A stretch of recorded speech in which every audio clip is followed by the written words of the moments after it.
오늘 말씀으로 왕으로 맞이해야 합니다라는 제목으로 하나님 말씀 전하도록 하겠습니다. 본문은 예수님께서 온 인류를 구원하시기 위해서 십자가를 지기 전날에 이제 감난산 내리막길에 가까이 오시고 예루살렘 성에 입성하는 것을 지금 다루고 있어요.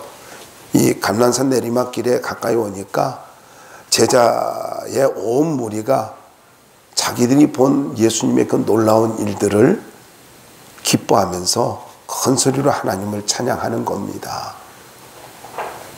그리고 찬송하리로다 주의 이름으로 오시는 왕이여 하늘에는 평화요 가장 높은 곳에는 영광이로다 이렇게 외칠 때에 예수님은 이런 찬송을 들으면서 예루살렘 성에 입성을 하고 있는 것입니다. 평화의 왕으로 입성하는 이 예수님 모습. 그런데 우리가 여기서 첫 번째로 생각해야 될 것이 하나 있어요. 저는 오랜 세월 동안에 그냥 이 본문을 설교도 했고 또 설교도 들었습니다.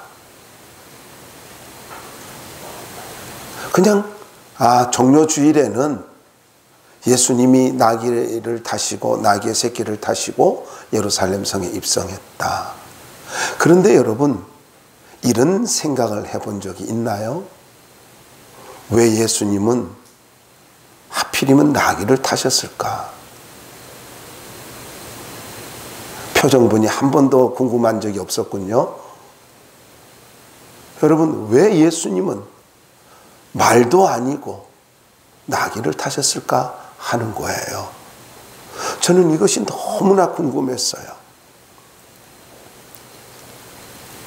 물론 이것은 약속된 메시아임을 선언하기 위함입니다. 스가랴서 9장 9절에 보면은 시온에 따라 크게 기뻐할지어다 예루살렘에 따라 즐거이 부를지어다 보라 내 왕이 내게 임하나니 그는 공의로우며 구원을 베풀며 겸손하여서 나귀를 타나니 나귀의 작은 것 곧 나귀 새끼니라. 이 예언을 성취하기 위해서 스가랴 선지자를 통해서 메시아에 대한 예언을 성취하기 위해서 예수님은 나귀를 타셨습니다. 다르게 말씀드리면 이거예요. 다른 메시아는 더 기다릴 이유가 없어. 내가 곧 메시아야. 이걸 말씀해 주기 위함이다. 공식적인 메시아 선언이라는 것입니다. 그러면은 아니 메시아 선언을 하시면서 멋진 그것도 백마 주로 보면은 그 북한에서 최고 지도자가 이 백마를 꼭 타더라고요. 그런데 신천지 이만희도 백마를 타고요. 얼마 전에 죽은 만민중앙교회 이재록이도 백마를 탔더라고요. 꼭 보면은 못된 것들이 백마를 타요. 물론 왕이 백마도 타지만은 성경에 보면은 또 진짜 왕인 예수님 백마를 타십니다. 지들이 예수님은 아닌데 그럼에도 불구하고 이해가 되지 않는 거예요. 저만 이해가 안 되는 것일 수도 있겠죠. 근데 이런 질문을 해보세요. 예수님은 절대로 의미 없는 행동을 하시는 분이 아니라는 거예요. 그러면 예수님께서 나귀를 타신 것은 분명히 이유가 있다라는 겁니다. 구약을 보니까 구약 성경에 나귀라고 된 단어가 147번 기록이 됐습니다. 참 많이 나와요. 뭐 사사기부터 해가지고 쭉 나옵니다. 뭐 창세기도 나오고 그러는데 신약에서는 14번 나옵니다. 그래 모두 합해가지고 161번 나귀라는 단어가 사용되어졌습니다. 그러다가 낙에 대한 단어를 쭉 찾다가 하고 박수를 치게 됐어요. 제가 놀랬다면 여러분도 조금 놀랄 수 있을 거예요. 아니면 말고요.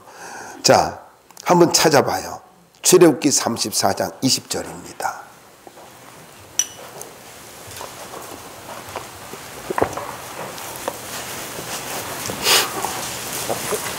출애굽기 34장 20절입니다.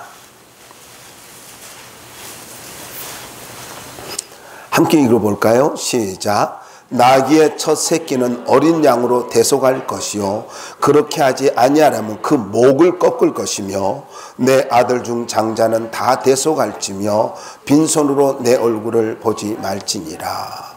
자, 여러분 이제 이 말씀을 보면 끝에서부터 뒤에서부터 설명하면 이거예요. 하나님 앞에 나올 때는 내 얼굴을 본다는 게 뭐예요? 예배 드리는 거잖아요. 그럼 예배는 하나님 얼굴을 뵙는 거예요. 근데 빈손으로 나오지 말래요. 그 다음에 내 아들 중 장자는 다 대속할지며 첫 것은 모두 다 구속을 하라는 거예요. 이거는 구속사에 아주 중요한 의미를 갖고 있죠. 첫 것을 드리는 거 그런 겁니다. 그런데 바로 첫 번째 말씀인데 나귀의 첫 새끼는 어린 양으로 대속할 것이며 그렇게 하지 않으려면 그 목을 꺾을 것이며 만약에 이 나귀의 첫 새끼가 태어나면은 어떻게 된다고요? 어린 양으로 대속해야 된대요. 그런데 그렇지 않으려면은 목을 꺾어서 죽이라는 거예요. 왜요? 나귀는 부정한 동물이에요. 그래서 우리는 이렇게 생각할 수가 있습니다. 나귀를 볼 때마다 어린 양이 죽었구나. 부정한 저 동물을 사람들이 타고 다닐 수 있는 것은 그것은 어린 양이 죽었기 때문이구나. 바로 그걸 의미한다는 거예요. 그래서 나귀를 나귀로만 보지 말고 나귀를 위해서 죽은 대속해서 죽은 그 죄 나귀의 그 부정한 것을 깨끗하게 씻어준 어린 양이 있다라는 거예요. 나귀의 어린 새끼를 위해서 태어난 어린 새끼를 위해서 아무것도 할 수 없는 어린 나귀예요. 그리고 첫 새끼예요. 그리고 부정한 거예요. 이걸 위해서 어린 양이 죽어야 됐다는 거죠. 여러분 여기에 놀라운 구속의 의미가 있습니다. 저와 여러분은 다 나귀와 같은 존재예요. 우리를 위해서 어린 양 되신 예수님이 대신 돌아가셨어요. 그런데 여러분 이렇게 생각해 보십시오. 나귀를 타고 가는 예수님, 저 나귀를 볼 때에 어린 양이 죽었구나. 그리고 어린 양 되신 예수님께서 나귀를 타고 있어요. 온 인류의 죄를 대속하기 위해서 지금 예루살렘 성에 입성하고 있어요. 뭔가 연결되어지지 않아요? 생각이 되어지질 않아요? 여러분 바로 우리가 이와 같다라는 것입니다. 여러분 우리는 나귀와 같이 부정한 존재입니다. 아무것도 할 수 없는 존재입니다. 우리의 영원한 생명을 위해서 내세를 위해서 아무것도 할 수 없고 죄를 위해서 아무것도 할 수 없어요. 그런데 누가요? 예수님께서 나의 모든 죄와 저주를 끊어주기 위해서 어린 양 되신 예수님이 십자가에 달려 돌아가셨습니다. 그리고 모든 죄를 용서해 주셨습니다. 그래서 저와 여러분을 사람들이 볼 때마다 뭐를 느껴야 돼요? 예수님이 돌아가셨구나. 저와 여러분을 볼 때에 하나님의 아들 독생자 예수 그리스도가 십자가에서 달려 돌아가신 거, 그리고 3일 만에 부활하신 거, 성도라는 것이 뭔 줄 아십니까? 바로 구속받은 자들이라는 거예요. 구속받은 자들이요 영원한 생명을 가진 자들이라는 거예요. 그래서 저와 여러분을 볼 때마다 세상 사람들은 예수님이 살아계셨고 예수님이 저를 위해서 돌아가셨구나. 십자가의 구속을 생각해야 되는 거예요. 여러분 나를 통해서 예수의 향기가 나타나야 되고 나를 위해서 그리스도가 나타나야 되는 거예요. 교회에서도 마찬가지입니다. 사회생활에서도 마찬가지입니다. 그리고 나의 등을 주님 앞에 내어드려야 돼요. 주님이 나를 타고 다닐 수 있도록 나의 등을 내어드려야 된다고요.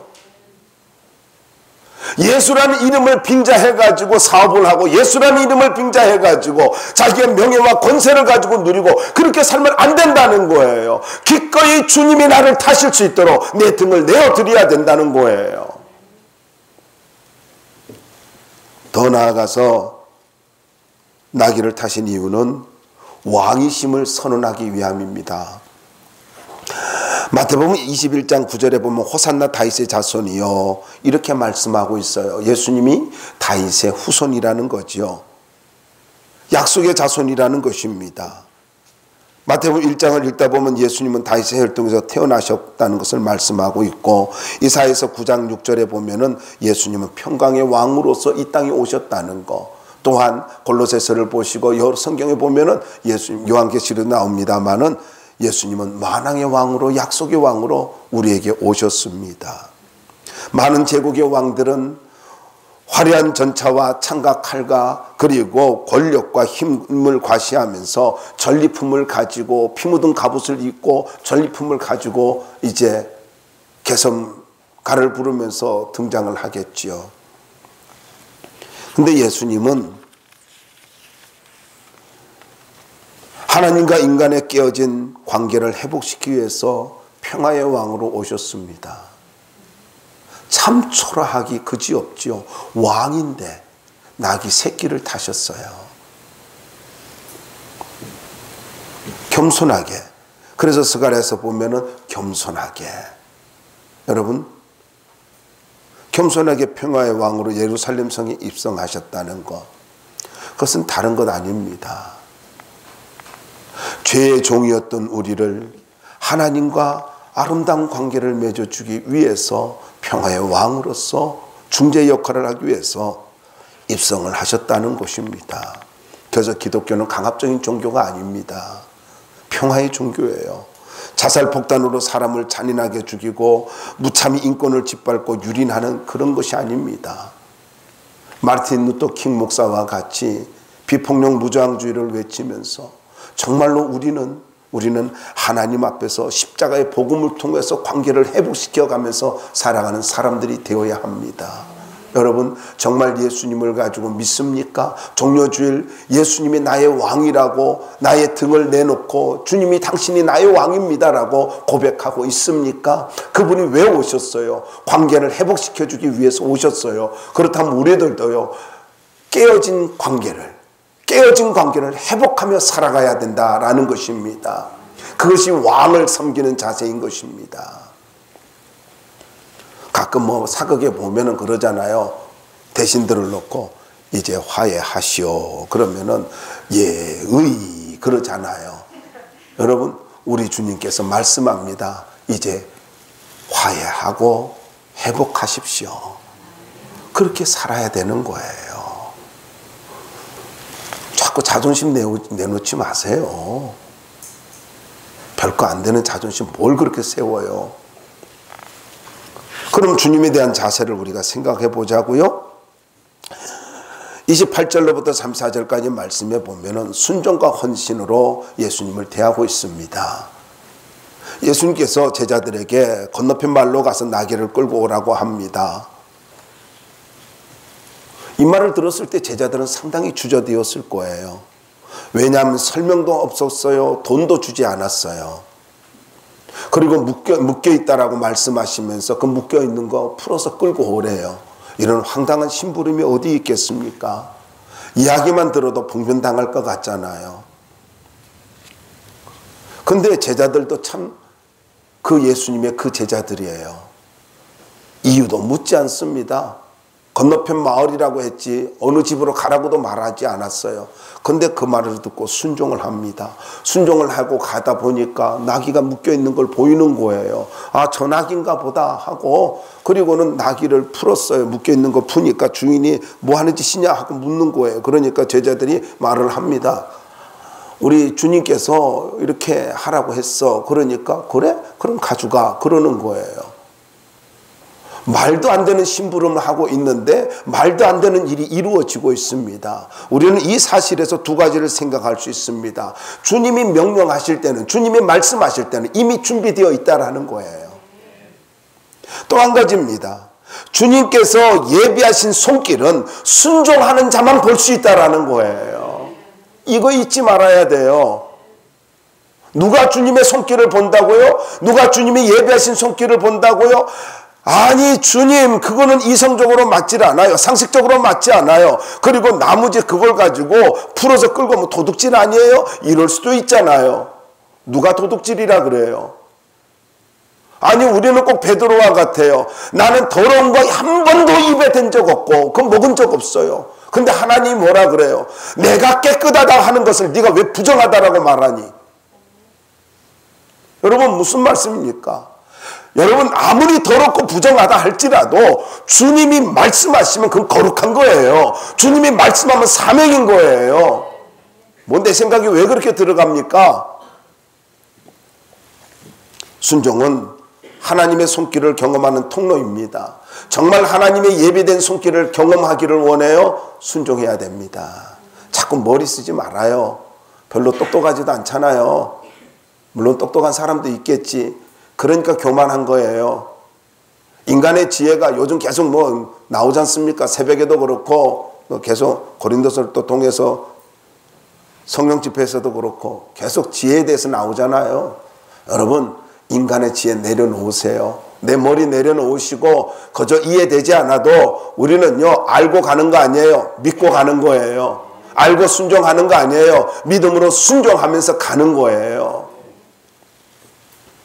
두 번째로 주님에 대한 자세는 35절로부터 36절 말씀에 보면은 존경했다라는 것입니다. 39절에 보니까 군중들은 주라고 키리오스라고 말을 하고 있고 제자들은 왕으로 이렇게 대하고 있습니다만은 바리새인들은 선생님이라고 이렇게 선생이라고 이야기, 디도스칼로스라고 이야기하고 있습니다. 그런데 35절에 보세요. 겉옷을 나귀 새끼 위에 걸쳐놓고 이렇게 말하고 있잖아요. 여러분, 큰 낙이 아니에요. 나귀 새끼입니다. 나귀 새끼 이거 잊지 마세요. 겉옷은 안장 대신 사용하기도 하지만은 왕이나 존귀한 사람에 대한 존경의 표시로 겉옷을 올려놓는 것입니다. 열왕기 9장에도 나옵니다. 누가복음은 제자들이 예수님을 태웠다라 말하고 있는데 이것은 제자들이 예수님에 대한 존경의 표시인 것입니다. 그런 표현인 거예요. 36절을 보세요. 함께 보십시오. 거기 보면 저희가 자기의 겉옷을 길에 펴더라. 여러분, 나귀 새끼 위에다 등에다가 겉옷을 올렸을 뿐만 아니라 길에도 폈대요. 길에도. 마태나 마가는요, 겉옷뿐 아니라 나뭇가지도 길에 폈다. 뭐 종려나무 가지를 흔들었다. 뭐 여러 가지 표현들이 나오죠. 환영하는 무리들은 예루살렘 성에서 나왔다라고도 이야기를 하고 있습니다. 요한복음에 나오고 있죠. 이 무리들은 그럼 누구냐? 갈릴리에서 온 순례자들이다. 이렇게도 보고 있습니다. 그런데 이 아주 슬픈 사실은 이렇게 열렬히 환영했던 사람들이 예수님을 정치적 메시아로 생각했잖아요. 그런데 자기들의 기대에서 벗어나니까, 기대에 맞지 않으니까 예수님을 십자가에다 못 박는데 또한 저들이 동참하지 않습니까? 여러분, 군중은 언제나 자기 이익을, 그리고 정치인은 언제나 자기 이익을 쫓아서 갑니다. 그러나 제자들은 순교하기까지 예수님을 따르는 자들입니다. 여러분, 감정에 따라 신앙생활하지 마십시오. 어떤 이익을 위해서 살지 마십시오. 언제나 우리는 주님을 위해서 사는 사람이 되어야 합니다. 죽기까지, 죽음의 길까지 가는, 죽음의 자리까지 가는 게 제자인 것입니다. 군중으로 살지 마시기 바랍니다. 무리로 살지 마시기 바랍니다. 예수님의 제자로 살 수 있기를 바랍니다. 뭐 좀 기분 나쁘면 교회 안 나오고, 뭐 날씨가 좋으니까 여행 가버리고, 그게 제자가 아니에요. 여러분, 아무리 기분이 나쁘고 감정이 상해도 예배는 드려야 되는 것입니다. 그것이 바로 주님을 왕으로 섬기는 거예요.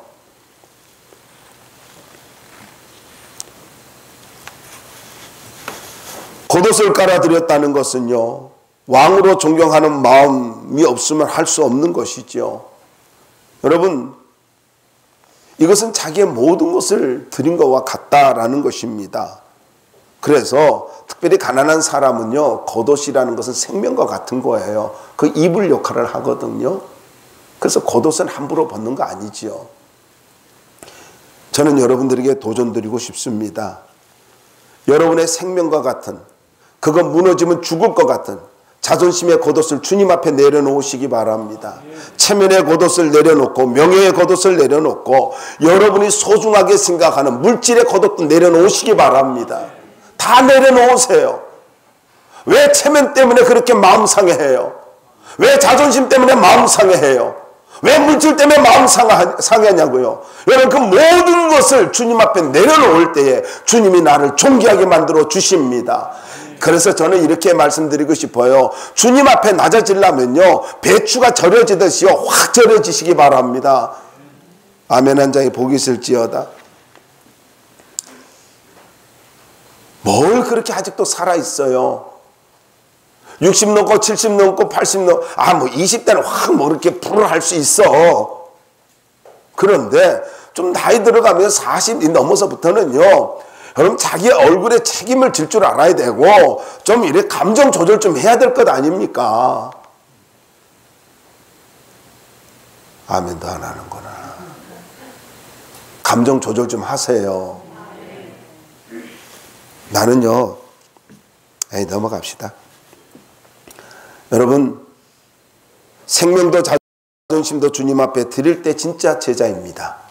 제자로 살 수 있길 바랍니다. 그리고 37절로부터 40절 말씀에 보면 찬양하면서 맞이했습니다. 예수님을 찬양한 이유가 뭘까요? 37절에 보니까 모든 능한 일을 인하여 기뻐하며 큰소리로 하나님을 찬양하여 가로되 찬송하리로다. 주의 이름으로 오시는 왕이여 하늘에는 평화여 가장 높은 곳에는 영광이로다.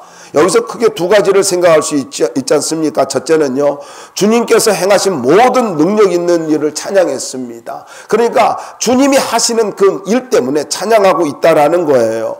그리고 주님이 앞으로 행하실 능력을 기대하며 찬양했다라는 것입니다. 여기 능한 일이라 하는 말은 무슨 말이냐면요, 영적 능력의 증거들이라는 뜻이거든요. 능한 일, 두나메온이라는 것은요, 모든 능한 일, 이 말은 영적 능력의 증거들, 군중 심리에서 찬송한 것이 아니라는 거예요. 분명한 영적 능력의 증거들을 보면서 찬양했다라는 것입니다. 그걸 봤기 때문에 찬양했다는 거예요. 뭐를 봤을까요? 바디메오가 눈을 뜨는 걸 봤습니다. 우리가 아는 대로 나사로가 죽었다가 살아나는 것을 보았습니다. 또 거지 나사로 생각하지 말고요.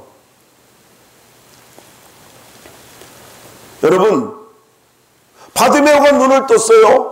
그리고 죽은 나사로가 나흘 만에 살아났어요. 얼마나 놀라운 일입니까? 그리고 어린아이들도 주님을 찬양했습니다. 누가 시키거나 가르쳐 주지도 않았어요. 근데 저는 이렇게 이 말씀을 보다 이런 생각이 드는 거예요. 어린아이들이 찬양했다. 얼마나 애들이 많았겠어요. 그런데 아이들의 목소리는요, 아주 맑잖아요. 깨끗하잖아요. 우리 같은 목소리는요, 소리 지르면은요, 둔탁해가지고 멀리 가지도 않아요. 애들은요, 소리가 얼마나 맑은지요. 날카로운 게 아니에요. 맑아요. 맑으니까 멀리까지 퍼지는 거예요. 이걸 듣는 바리새인들이 기분 되게 나빴던 거예요. 너무너무 나쁜 거예요. 그래서 바리새인들이 뭐라 그래요? 아이들의 찬양 소리를 가지고 듣기 싫어했습니다. 사람들이 부르는 찬송가를 듣기 싫어했어요. 그랬더니 이걸 듣습니까? 이거 그만하게 하십시오. 못하게 하십시오. 그래요. 그래서 여러분, 찬송 못하게 하는 것은 바리새인들이에요. 교회에서는 찬송이 물려 퍼져야 돼요. 제가 전도사 때 목회를 하면서 사역을 하면서 근데 막 애들 학생들 데리고 막 찬양하고 그러더라고요. 막 찬양이 막 예배당에 찬양 올려 퍼져야 되잖아요. 그런데 뭐 이 교회는 뭐 학생부밖에 없어 막 그러더라고요. 누가 없대? 그럼 니도 하면 될 거 아니야? 그러려다가 미안해 그랬어요. 여러분, 우리는 하나님 앞에서 예수님께서 이 말씀을 가지고 받으면서, 바리새인들의 말을 받으면서 이렇게 말을 하고 있습니다. 어린 아기와 젖먹이들의 입에서 나오는 찬미를 온전하게 하셨다 함을 너희가 읽어본 일이 없느냐? 마태복음 2장 21장 나오잖아요. 그리고 누가복음 19장에는요. 만일 이 사람들이 잠잠하면 돌들이 소리 지르리라. 이 말씀은 어디서 인용한 거예요? 하박국 2장 1절에 보면은요. 담에서 돌이 부르짖고 집에서 들보가 응답하리라. 무슨 말입니까? 저 사람들이 찬송하지 않으면은 생명이 없는 것들을 통해서 나는 찬양 받을 거야. 이 말입니다. 아니, 생명 있는 사람들이 찬양하지 않으면은 생명이 없는 것들을 통해서 난 찬양 받고 말 거야. 예수님의 아주 단호한 의지가 있지 않습니까? 그러면 우리 어떻게 해야 돼요? 주님 찬양해야 되는 거예요. 종료주일 주님 찬양하며 살아야 됩니다. 찬송하는데 입 다물고 있어요. 더 진전 안 시킬게요.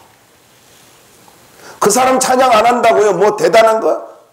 여러분, 남들이 소리 지른다는 거예요. 너가 찬양하지 않아도 다른 사람 찬양으로 하나님께서 쓰신다는 거예요. 쓰임받는 일꾼 되길 바랍니다. 별로 목소리도 안 좋으면서 뭘 그래 찬양하는 걸 아껴요. 목이 터지라고 찬양해봐요. 그러면은 목이 트여가지고 소리가 좋아져요.